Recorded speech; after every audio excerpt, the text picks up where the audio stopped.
সালামু আলাইকুম। জনাব তারেক রহমান গতকালকে আন্তর্জাতিক একটা ম্যাগাজিন টাইম ম্যাগাজিন সেখানে বেশ কিছু বিষয়ে তিনি কথা বলেছেন। তো এই কথাগুলোর মাঝখানে খুবই গুরুত্বপূর্ণ পার্ট হচ্ছে যে আওয়ামী লীগ ইস্যুতে আসলে কি ভাবছেন বিএনপি। জনাব মির্জা ফখরুল ইসলাম তিনি বলছিলেন যে আওয়ামী লীগকে বাহিরে রেখে যে নির্বাচন হচ্ছে সেই নির্বাচনটা আসলে কতটুকু সুষ্ঠু হবে বা কতটুকু গণতান্ত্রিক হবে বিশ্ব দরবারে এ নিয়ে কিন্তু তিনি একটা বক্তব্য দিয়ে সমালোচনার মুখে পড়েছেন।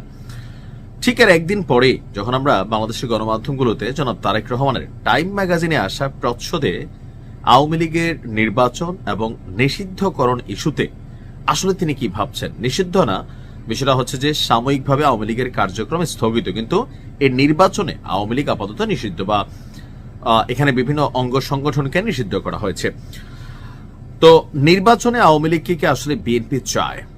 প্রশ্ন ছিল এরকম যে নির্বাচনে আওয়ামী লীগকে বাইরে রাখার বিষয়ে জনাব তারেক রহমানের মন্তব্য কি, যেহেতু নির্বাচনের টাইম এই মুহূর্তে এখনো বাংলাদেশের আওয়ামী লীগ ঘরানার পরিবারের বাহিরে অনেকেই আওয়ামী লীগের প্রতি ক্ষুব্ধ, বিরক্ত বা খুব বেশি সময় হয় নাই, একটা সরকার ক্ষমতায় আসলে এটা আবার বদলাই যাবে, কিন্তু রাইট নাও আওয়ামী লীগকে নির্বাচনে চায় বা আওয়ামী লীগকে নির্বাচনে রাখা উচিত, এই ধরনের বক্তব্য দিলে বিপদে পড়তে হবে বিএনপিকে। আর যার কারণে এই বিষয়টাতে তিনি নীতিগতভাবে আপনার কোনো মন্তব্য করেননি। তবে নিষিদ্ধের ব্যাপারে দল হিসেবে বাংলাদেশ আওয়ামী লীগকে নিষিদ্ধের ব্যাপারে তিনি বলছেন যে নীতিগতভাবে বিএনপি কোনো দল নিষিদ্ধ করার পক্ষে নন, অর্থাৎ বিএনপি চায় না এদেশের রাজনৈতিকভাবে কোনো একটি দল নিষিদ্ধ হয়ে যাক।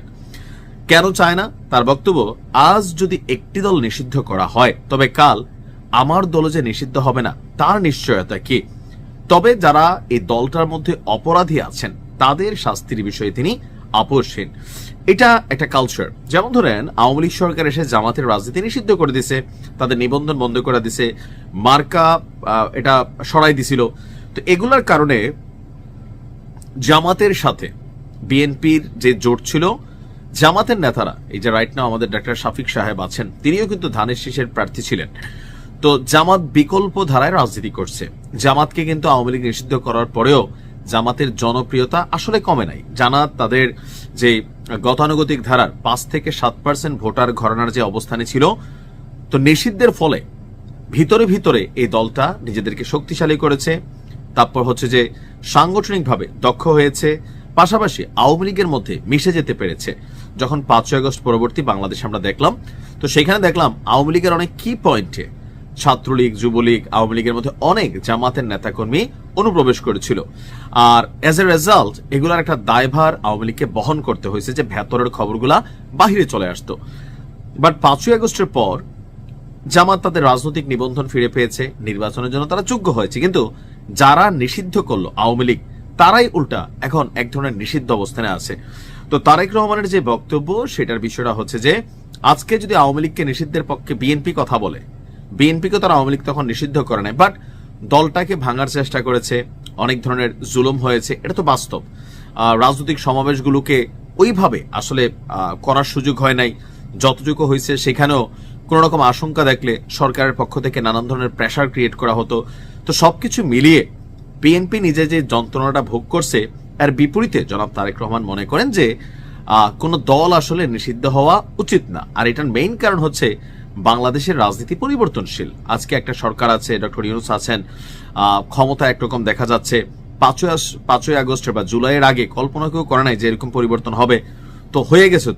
তো সেই জায়গা থেকে জনাব তারেক রহমান মনে করেন যে আজকে যদি এরকম কোনো সিদ্ধান্ত বিএনপি দেয়, সাপোর্ট করে, তো আগামীকালকে, কারণ বাংলাদেশের সিস্টেমটা কি, যিনি সরকারে থাকেন আদালত আমরা জানি স্বাধীন একটা প্রতিষ্ঠান, আন্তর্জাতিক অপরাধ ট্রাইব্যুনাল স্বাধীন প্রতিষ্ঠান, কিন্তু টেকনিক্যালি এখানে সরকারিভাবে একটা মিনিমাম লেভেলের একটা কানেক্টিভিটি থাকে, এটা অতীতে বিভিন্ন সময় দেখা গিয়েছে।